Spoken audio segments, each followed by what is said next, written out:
আসসালামু আলাইকুম। একবারই মার্কেট ক্লোজিং টাইম, আপনারা জানেন। আমাদের একবার লাস্ট মুমেন্টে ভাইয়ারা আসলে আমাদের কাছ থেকে অ্যান্ড্রয়েডের একটা ডিভাইস নিয়ে নিল। সারাদিন অ্যাপেল সেল করার শেষে ফাইনালি অ্যান্ড্রয়েডের একটা ডিভাইস সেল করে আমরা চলে যাব। মার্কেটের সব দোকানই ক্লোজ হয়ে গেছে, আমাদের শপটা লাস্ট পর্যন্ত খোলা ছিল এবং ভাইয়াদেরও যে প্রোডাক্টটা লাগতো আমাদের কাছে এসে পেয়ে গেছে। একটু ভাইয়াদের কাছ থেকে শুনবো কোথা থেকে আসছে এবং ফাইনালি ফোনটা কিনে হ্যাপি কিনা একটু শুনবো। আসতে আজকে একটু লেট হয়ে গেছে, তো আমাদের তেমন পছন্দ করা ছিল না।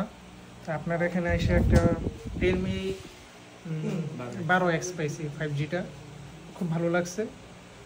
আপনাদের কোথা থেকে আসছেন? আমরা আসছি 2500 থেকে। 2500 নারায়ণগঞ্জ 2500 থেকে। আপনারা যারা দূর দূরান্ত থেকে আসতে চাচ্ছেন, যারা পারতেছেন, আপনাদের আসার অ্যাবিলিটির মধ্যে হলে চলে আসবেন। আর যদি নাও আসতে পারেন কোনো টেনশন নেই, অ্যাপেল বুথ থেকে ক্যাশ অন ডেলিভারি সিস্টেম রয়েছে। আপনার ঘরে বসেই আপনি আপনার প্রোডাক্টটি পেয়ে যাবেন।